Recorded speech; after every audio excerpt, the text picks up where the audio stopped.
ఈనాటి మన లోతైన విశ్లేషణకు స్వాగతం. ఈరోజు మనం ప్రాచీన త్రిపిటక మూలాల ఆధారంగా, ముఖ్యంగా పాలీ భాషలో ఉన్న విముక్తిమగ్గ గ్రంథం నుంచి ఒక అత్యంత గంభీరమైన అంశాన్ని చర్చిస్తాము.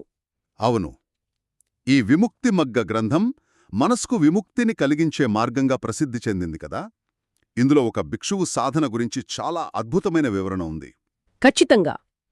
ఈరోజు మన విశ్లేషణ ప్రధాన అంశం రుక్కమూలధూతంగా, అంటే సాధారణ పరిభాషలో చెప్పాలంటే చెట్టు కింద నివసించే ఆచారం. ఒక భిక్షువు భౌతికమైన ఆశ్రయాన్ని పూర్తిగా వదిలిపెట్టి కేవలం ప్రకృతి ఒడిలా ఎలా జీవిస్తాడో అనేది మన అన్వేషణ. ఇది చారిత్రకంగానే కాకుండా తాత్వికంగా కూడా ఎంతో ప్రాముఖ్యత ఉన్న అంశం. త్రిపిటకాలను గమనిస్తే భిక్షువు జీవితంలో అత్యున్నతమైన వైరాగ్యాన్ని పెంపొందించడానికి ఉద్దేశించిన సాధనలు కనిపిస్తాయి. అందులో ఈ రుక్కమూల ధూతంగానేది అత్యంత కఠినమైనది. పైకప్పు అనే ఒక భౌతిక రక్షణ కవచాన్ని వదిలివేయడం ద్వారా భిక్షువు తనలోని భయాన్ని, అభద్రతాభావాన్ని ఎలా జయిస్తాడనేది ఇందులో చాలా ముఖ్యం కదా. ఇది కేవలం నివాసాన్ని మార్చడం కాదు, మనసులోని భయాలను సమూలంగా పెకిలించివేయడం. ఇల్లు వదిలేసి చెట్టుకింపకి వెళ్లడం వినడానికి బాగానే ఉంటుంది, కాని ఆచరణలో ఆలోచిస్తే ఎండావాన చలి వీటిని తట్టుకుని ఒక భిక్షువు ఆ నిర్ణయం ఎలా తీసుకోగలడు అనేది పెద్ద ప్రశ్న. అసలా సంకల్పం వెనుక ఉన్న ధైర్యం ఎలాంటిది అంటారు? ఒక మనిషి సురక్షితమైన ఆశ్రయాన్ని వదిలిపెట్టాలని ఎందుకనుకుంటాడు అనేది ఆలోచించాల్సిన విషయం.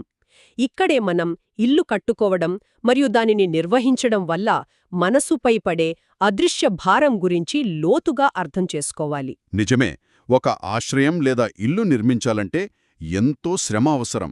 నిర్మాణ సామాగ్రిని సేకరించడం, దాన్ని నిర్మించే క్రమంలో ఇతరులపై ఆధారపడటం, అది పూర్తయిన తర్వాత ఎక్కడ పాడైపోతుందో అన్న ఆందోళన నిరంతరం ఉంటుంది. ఆ పైకప్పుకేమైనా అవుతుందేమో అన్న భయం మనసులో ఎప్పుడూ ఒక భారాన్ని సృష్టిస్తుంది. ఈ భౌతికమైన పనులన్నీ మనస్సును ఒక శాశ్వతమైన సత్యం వైపు వెళ్లనివ్వకుండా కేవలం భౌతిక ప్రపంచం వైపే లాగుతాయి కదా. భిక్షువు ముందుగా ఈ ప్రతికూలతలను గుర్తిస్తాడు, ఆస్తులు, ఆశ్రయాలు మనసును ఎలా బంధిస్తాయో స్పష్టంగా అర్థం చేసుకుంటాడు. సరిగ్గా చెప్పారు. ఆ తర్వాతే ఒక కఠినమైన నిర్ణయానికొస్తాడు. విముక్తిమగ్గ గ్రంథం ప్రకారం ఆ సంకల్పం చాలా స్పష్టంగా ఉంటుంది. ఈ రోజు నుండి నేను పైకప్పు ఉన్న ప్రదేశాలను తిరస్కరిస్తున్నాను మరియు చెట్టుమూల నివాసి స్థితిని స్వీకరిస్తున్నాను అని నిశ్చయించుకుంటాడు. అంటే ఆ ఒక్క సంకల్పం ద్వారా భిక్షువు తన శారీరక భద్రత కంటే మానసిక స్వేచ్ఛకే ఎక్కువ ప్రాధాన్యత ఇస్తున్నాడన్నమాట. ఈ నిర్ణయం తీసుకోవడం ద్వారా తనని తాను పూర్తిగా ప్రకృతికి, ప్రాచీన నియమాలకు అక్కగించేస్తున్నాడు. అవును, వినయపిటకల్లోని ప్రాచీన నియమాలను మనం గమనిస్తే ఒక భిక్షువు జీవితం కేవలం 4 ముఖ్యమైన ఆధారపైనే నిలబడాలని బుద్ధుడు నిర్దేశించిన ప్రస్తావన కనిపిస్తుంది. ప్రాచీన గ్రంథాలు వీటిని అత్యంత కఠినమైన బ్రతుకుతెరువుగా వర్ణించాయి.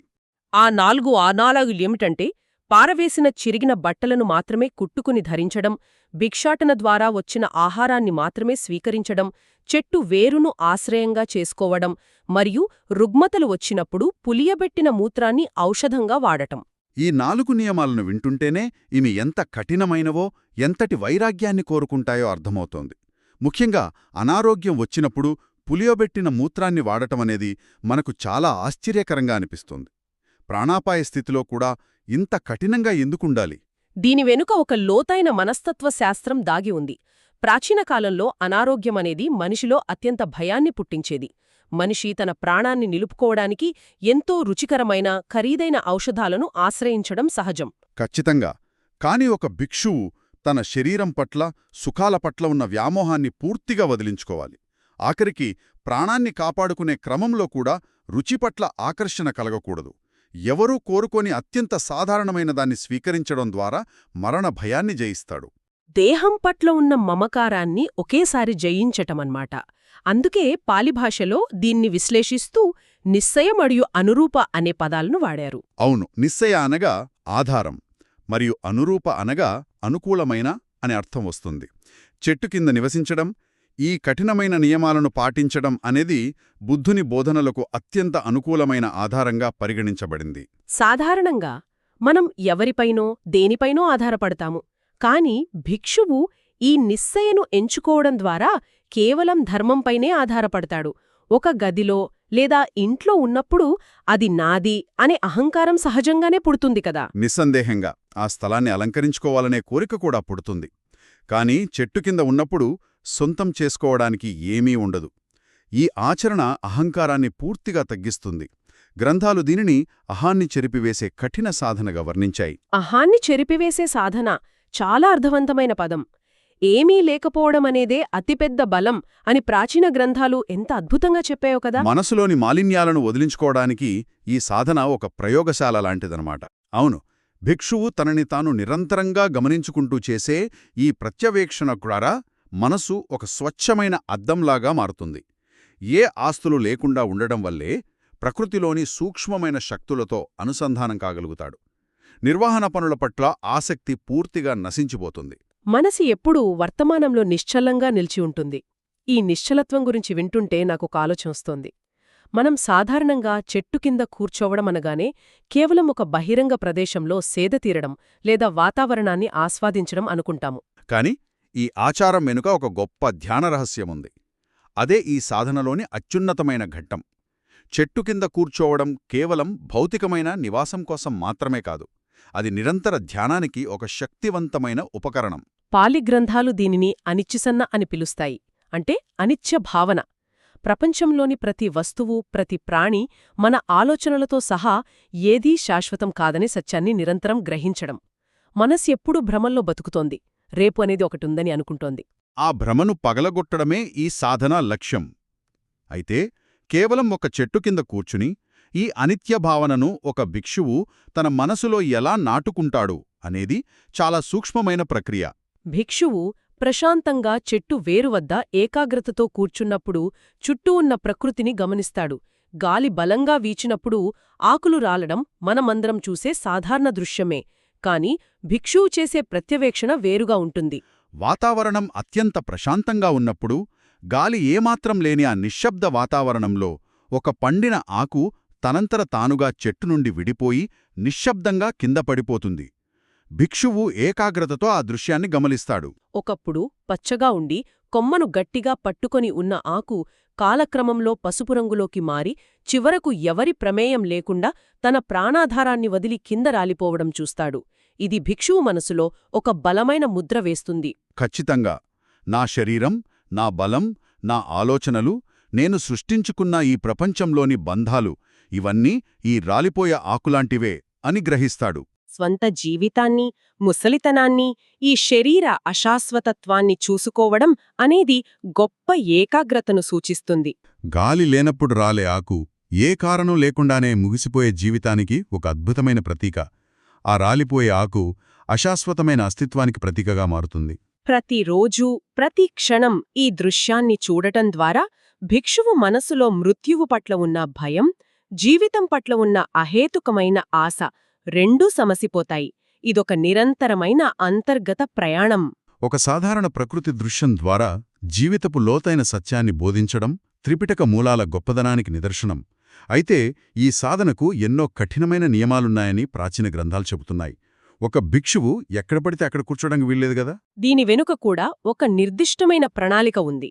భిక్షువు తన ఆశ్రయాన్ని ఎంచుకునేటప్పుడు ఆ ప్రదేశం యొక్క సరిహద్దును మొదటగా నిర్ణయించుకోవాలి. మిట్ట మధ్యాహ్నం సూర్యుడు నడినెత్తిపై ఉన్నప్పుడు చెట్టు నీడ ఎంత మేర పడుతుందో అక్కడ మాత్రమే నివసించాలి. లేదా గాలి లేనప్పుడు ఆకులు సహజంగా చెట్టు చుట్టూ ఏ పరిధిలో రాలుతాయో ఆ పరిధిలో మాత్రమే ఉండాలి. అది ఆ చెట్టు యొక్క సహజమైన ఆశ్రయ పరిధిగా పరిగణించబడుతుంది. ఆ గీత దాటితే అతనికి ఆశ్రయం లేనట్లే. ప్రకృతి గీసిన సరిహద్దులను గౌరవించడమన్నమాట. చాలా ఆశ్చర్యకరంగా ఉంది. మరి చెట్లని ఎంపిక చేసుకునే విషయంలో ఎలాంటి జాగ్రత్తలు తీసుకోవాలి? అడవిలో ఎన్నో రకాల చెట్లుంటాయి. కొన్ని చెట్లను ఖచ్చితంగా నివారించాలని గ్రంథాలు చెబుతున్నాయి. అవును, ప్రమాదకరమైన చెట్లు, కుళ్ళిపోయినవి, తొర్రలున్నవి, వీటిని నివారించాలి. దీని వెనక ఉన్న ముఖ్య ఉద్దేశ్యం సాధనలో ఎటువంటి ఆటంకం రాకూడదనేది. కుళ్ళిపోయిన చెట్టు కింద కూర్చుంటే నిరంతరం ప్రాణాపాయం పొంచి ఉంటుంది. ప్రాణాపాయం ఉన్నచోట భయముంటుంది. భయమున్నచోట మనసు స్థిరంగా ఉండదు కదా. అలాగే చెట్టుకు పెద్ద తొర్రలుంటే అందులో పాములు లేదా ఇతర ప్రమాదకరమైన జంతువులు ఆశ్రయం పొందే అవకాశముంది. వీటివల్ల ఏకాగ్రత దెబ్బతింటుంది. ఈ భౌతికమైన ప్రమాదాలతో పాటు ప్రాచీన గ్రంథాలలో సూక్ష్మశక్తులు నివసించే చెట్లను కూడా ఎంచుకోకూడదని ఉంది. ప్రాచీన విశ్వాసాల ప్రకారం కొన్ని ప్రత్యేకమైన చెట్లలో ప్రకృతిలోని సూక్ష్మశక్తులు నివసిస్తాయని నమ్మేవారు. అటువంటి ప్రదేశాలలో ఒక విధమైన అలజడి ఉంటుంది. భిక్షువు మనసు ధ్యానంలో ఉన్నప్పుడు అత్యంత సున్నితంగా మారుతుంది. సూక్ష్మమైన తరంగాలను కూడా గ్రహించగల స్థితికి చేరుకుంటుంది. కాబట్టి ఆ ప్రదేశంలో ఏ చిన్న అలజడి ఉన్నా అది ప్రశాంతమైన ధ్యానానికి ఆటంకం కలిగిస్తుంది.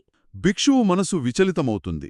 అందుకే బలంగా ఉన్న, ఎటువంటి వ్యాధులు లేని, సురక్షితమైన మరియు సంపూర్ణమైన ప్రశాంత వాతావరణాన్నిచ్చే చెట్టును మాత్రమే ఎంచుకోవాలని నియమం విధించారు. అంత కఠినంగా ఒక చెట్టును ఎంచుకుని దాని కింద కూర్చున్న తర్వాత ఒక భిక్షువు తీసుకున్న ఈ కఠినమైన వ్రతం ఎప్పుడూ ఉల్లంఘించబడుతుంది. వర్షమొచ్చినా, వాతావరణం ప్రతికూలంగా ఉన్నా నియమం మారుతుందా? నియమం ఎట్టి పరిస్థితిలోనూ మారదు. అత్యంత కఠినంగా ఉంటుంది. ఒక్కసారి నేను పైకప్పు ఉన్న ప్రదేశాలను తిరస్కరిస్తున్నాను అని సంకల్పం తీసుకున్న తర్వాత తుఫాను వచ్చినా, మండుటెండ కాసినా చెట్టు కిందే ఉండాలి. ఒకవేళ భిక్షువు ఒక్క క్షణంపాటు ఉద్దేశపూర్వకంగా ఏదైనా పైకప్పున్న ప్రదేశంలోకి ప్రవేశించినా ఆ క్షణమే ఈ వ్రతం భగ్నమవుతుంది. అది ఎవరైనా నివసించే శాశ్వత భవనం కానవసరం లేదు. తాత్కాలికంగా నిర్మించిన ఒక చిన్న గుడారమైనా సరే.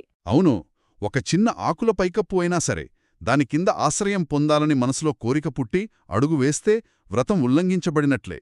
ఇది భౌతికమైన పైకప్పును దాటి మనసులో భద్రతను కోరుకునే కోరికను జయించడానికి విధించిన నియమం. శరీరం తడిసిపోయినా పర్వాలేదు, కాని మనసు మాత్రం సుఖాన్ని కోరుకోకూడదు అన్నమాట. వాతావరణం నుండి రక్షణ పొందాలనుకోవటం దేహానికి సంబంధించిన సహజగుణం. కాని భిక్షువు ఆ సహజగుణాన్ని అధిగమించాలి. ఏ కష్టమొచ్చినా సరే నా ఆధారమైన ధర్మాన్ని, నేను తీసుకున్న సంకల్పాన్ని వదలను అనే దృఢత్వం మనసులో స్థిరపడాలి. అయితే ఇంతటి కఠినమైన నియమాలున్న ఈ ఆచారం ఇతర దేశాలకు విస్తరించినప్పుడు ఎలాంటి మార్పులకు గురైంది అనేది ఆసక్తికరం. పండితుల గ్రంథాల విశ్లేషణను గమనిస్తే కొన్ని ఆశ్చర్యకరమైన విషయాలు కనిపిస్తాయి కదా. అన్ని దేశాల్లోని త్రిపిటక గ్రంథాలు దీనిని ఒకేలా చూశాయా అంటే ఇక్కడే పండితుల మధ్య ఒక చర్చ నడుస్తోంది. బౌద్ధధర్మం వివిధ దేశాలకు విస్తరించిన క్రమంలో విముక్తిమగ్గ గ్రంథాన్ని చైనీస్ భాషలోకి సంఘాపాల అనే ప్రాచీన అనువాదకుడు అనువదించాడు.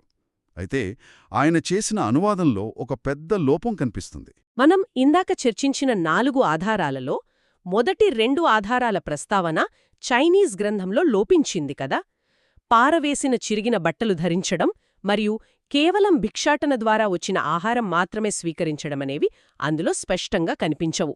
దీనికి కారణం ఏమిటి అని పండితుడు బాపట్కర్ 1964లో చేసిన సుదీర్ఘ పరిశోధనను ప్రస్తావిస్తే 2 ప్రధాన వాదనలు కనిపిస్తాయి.